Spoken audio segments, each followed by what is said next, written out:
Hello and welcome back to my YouTube channel. I am Eric Kane. And we're going to talk about some of my favorite subjects to talk about, which is, the pop culture wars, specifically as they relate to media, video games, TV shows, movies, and so forth. I stumbled on this article at Kotaku, of all places, by CC Jiang. I don't know how to pronounce that. I'm bad with pronunciation sometimes. CC Jiang, Jiang, CC Jiang. I don't know. Sorry, somebody will tell me. About Final Fantasy 16. It's okay. So Final Fantasy 16 dev has a terrible answer for why the game is so white. Naoki Yoshida feels that racial diversity would be a violation of narrative boundaries. It's a curious headline. I'm going to read to you the entirety of Yoshida's answer, which is very long, actually, and very interesting. But before we get to that, I want to make a couple things very clear.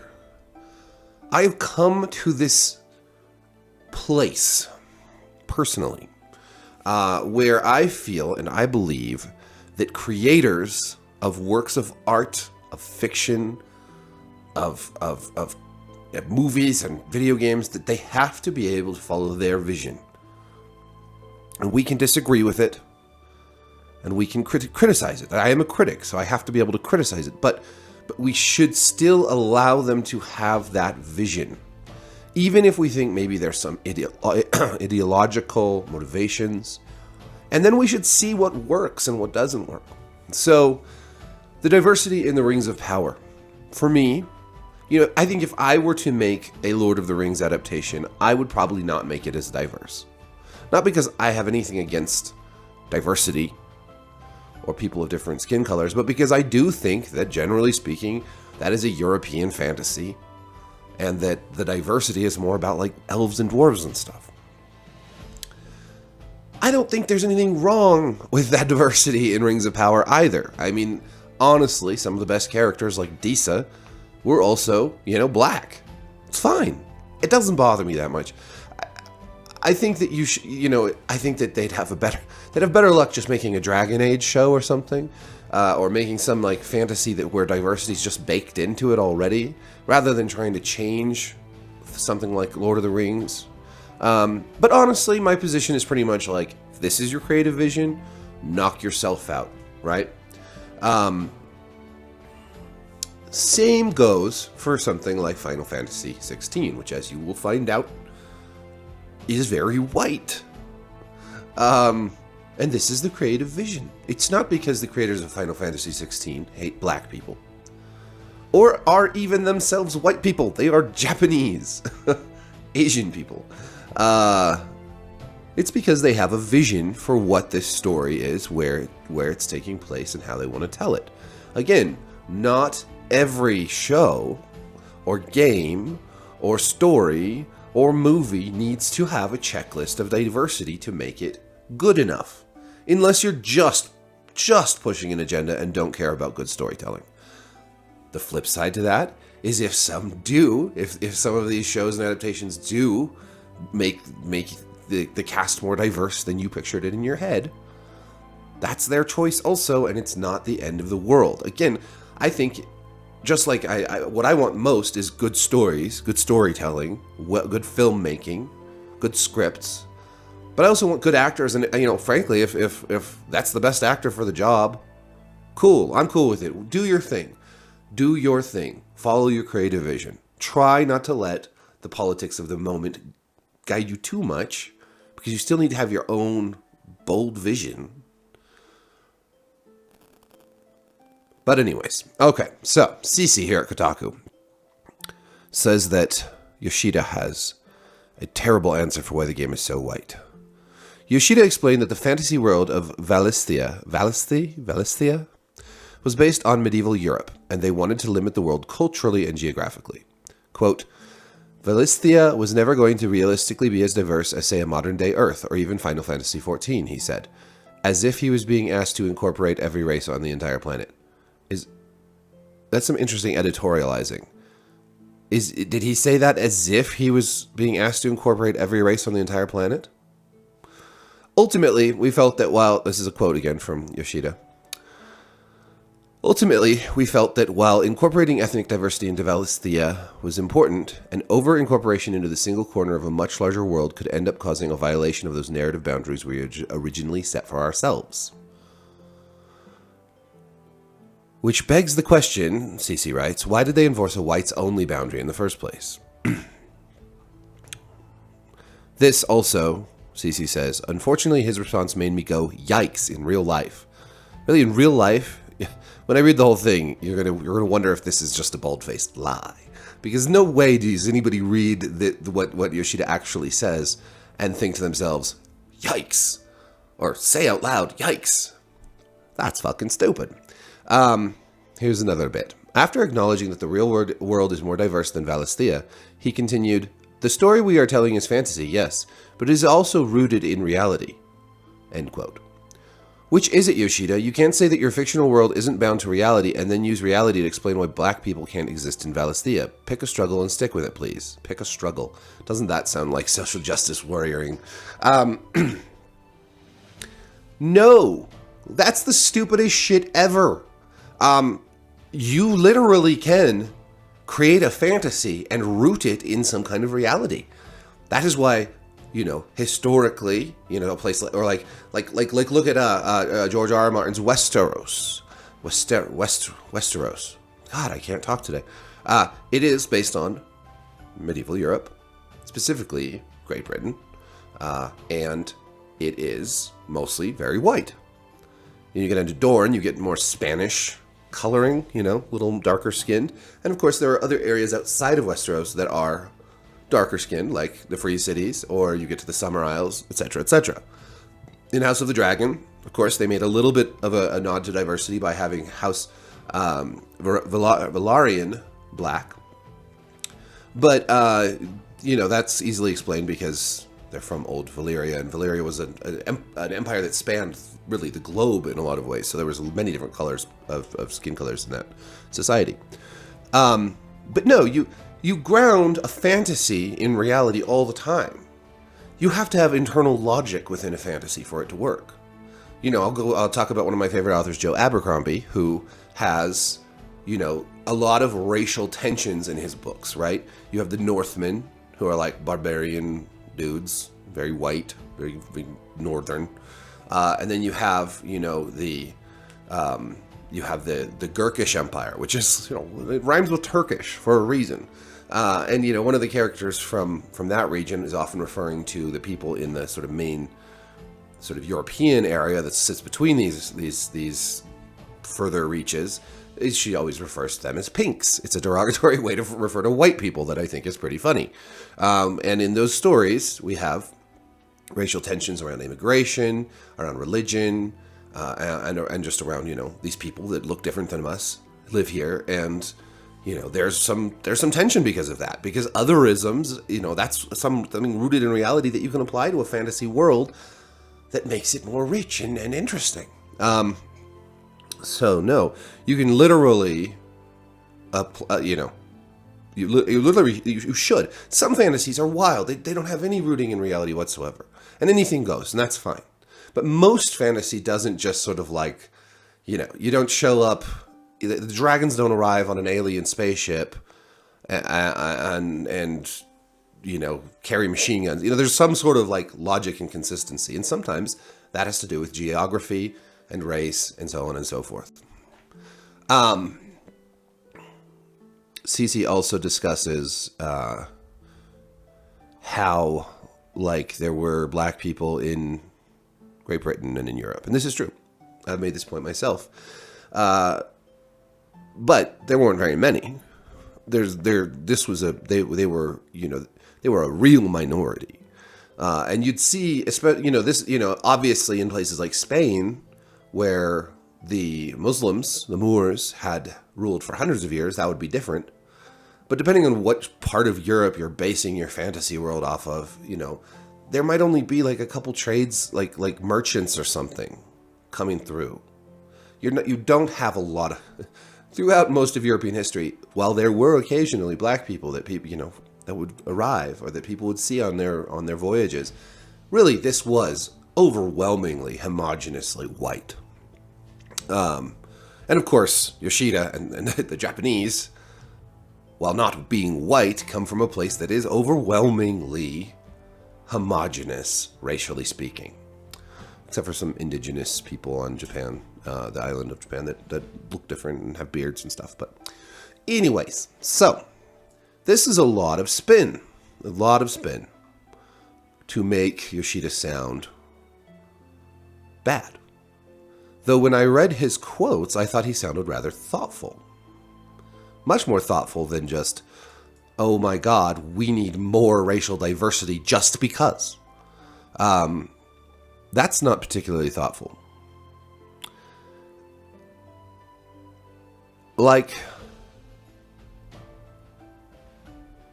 you know what doesn't help with trying to make Final Fantasy not feel like it's over 30 years old? Giving fans an all-white cast that runs counter to both industry standards and actual history.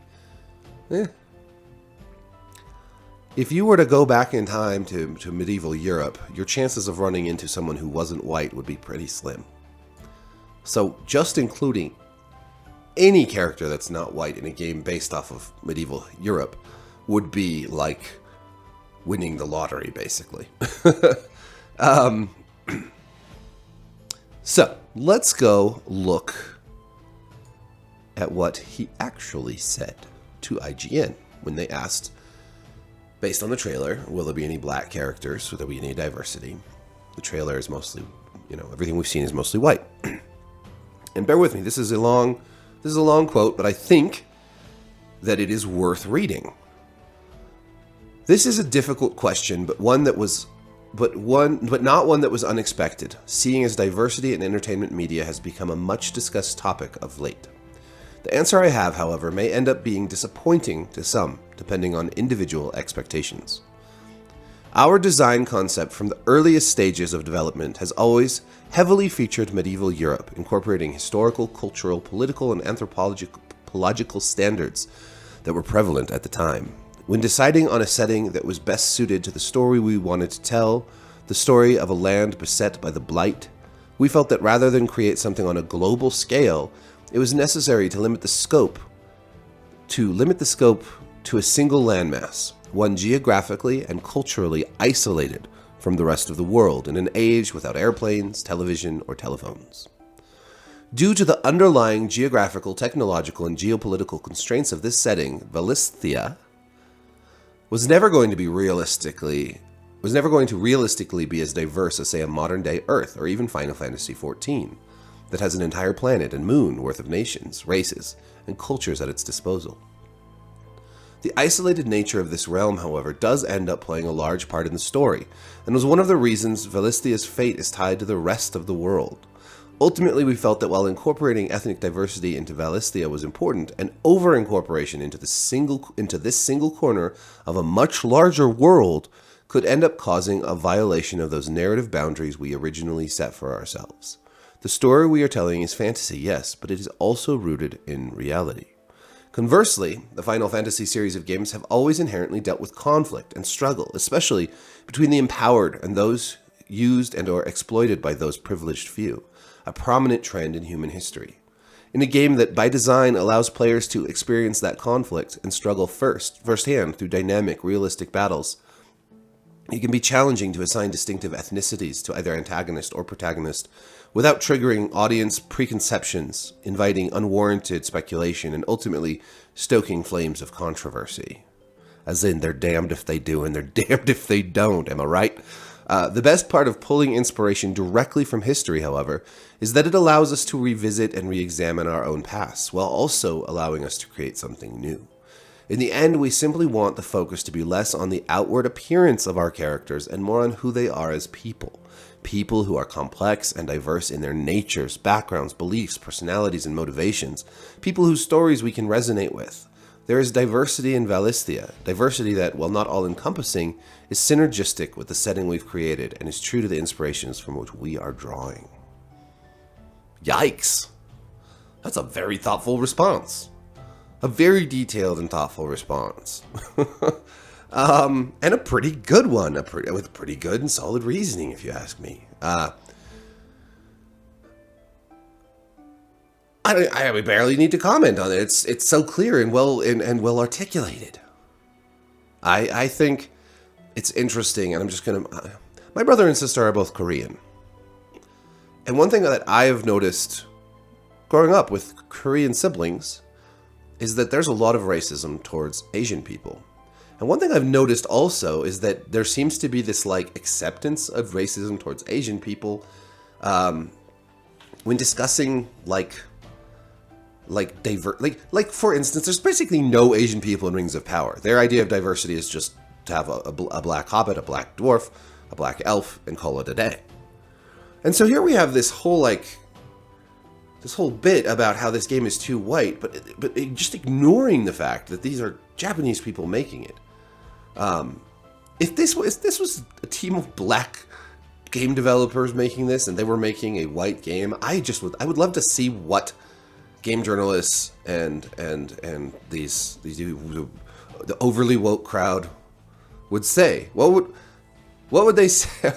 I mean, because like that would be okay. It would be okay if black people wanted to make a story about white people. I mean, white people have made lots of stories about black people. Ultimately, like, look, you just have to realize that some creative visions aren't going to include much diversity. Some are going to. Some are going to change things in ways that bother you. Some are going to change things in ways that make you happy. You can't please everybody. You never will.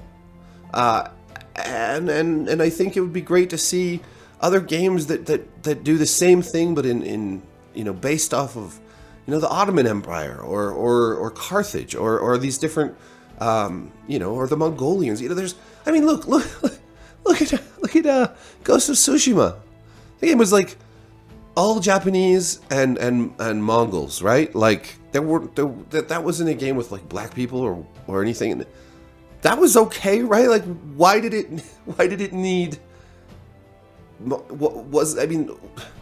Sure, it's not a fantasy. It takes place in the real world, but still, if the point is that diversity is the only thing the prime thing that we're basing value off of, then why is that okay? And if they were to make like a fantasy, what if we were to rewatch a movie like Crouching Tiger, Hidden Dragon? Well, that's a fantasy. There's magic and shit. Why didn't they just put a bunch of black people in it? Huh? And then you do have stories about, a black samurai. And you do have, I can't remember the name of that anime off the top of my head. There are, there's one about a white samurai with Tom Cruise in it. Diversity is great. I am all for diversity. I think we need not just a diversity of stories, but we do need, more stories that have diverse casts and diverse backgrounds and diverse economic representation and all kind, I've used this example before, but watching the old Dune from the 80s and then the new Dune now, like the diversity is absolutely a something that improves that movie. I think Arrakis is a desert planet, and like in the old movie, everybody on it is like really, really white. They don't even have sunburns. It's silly. It doesn't make sense. Having a more diverse cast for Dune makes sense. It just makes the movie better. Anyways, so I just think this is just like, here we are, we're back. Like this kind of article to me at Kotaku is just, it's not even like really that they really care that there is not that it's so white. It's just they just want to have something to stir up some controversy and get some angry clicks and to signal to all their friends in the gaming media that they are super righteous and awesome. And again, if this game had been super diverse, that would be cool too. I just think it could be either or without placing so much value on it, especially when there are such thoughtful explanations as to where the team is headed with this and why. So, just a great big yikes all around. Thanks for watching. Be sure to like and subscribe if you want to. I do appreciate it. It helps me out. So, thanks. Peace.